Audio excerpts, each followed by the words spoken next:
qiyamət günü düz danışanlardan soruşurlar, niyə düz danışdın? O da biz yalan danışandan soruşurlar da, mən də düz danışam, nə istəyirsən məndən?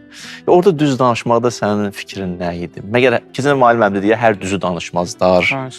Bu düzü niyə orada düdünsən? Nə üçün düdünsən? Sənin bir dənə dediyin düz bəzi vaxtlar aləmi qatar bir-birinə. İsra surəsində də var da, deyir gözdür, qulaqdır, qəlbidir. Öz etiqad bağladığından soruşulacaq. Kullu ulaka kana anhum məs'ula. Soruşulacaq. Bəli, Yusuf. Anhu məs'ulən. Niyə buna etiqad etmisən? Düzdür, öz-özlüyündə buna bir dəlilim var, bəlkə səhvdir. Yəni, öz inancıvı bir sorğu-sual elə. Deməli, niyə mövzusu çox mühümdür. Niyə? Ki, yəni, birinci sual da niyyədir də. Yəni, mən nə üçün bunu edirəm? Bu, necə edəcəmdən mühüm, niyə?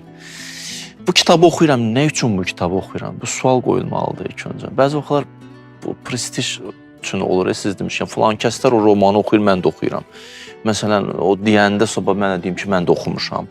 Ya məsələn, filan, məsələn, mənim bir kollega yoldaşım o kitabı oxuyur, mən də mütləq. Axı, o ona lazımdır, hədəfinə uyğundur. Mənim hədəfimə xidmət edirmi?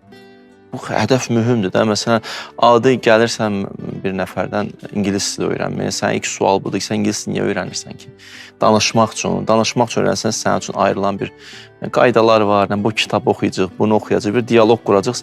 Amma yox, sən ali səviyyədə, məsələn, universitetə daxil olmasan, daha çox köklənir, qrammatikaya basan. Bu niyə çox mühümdür də?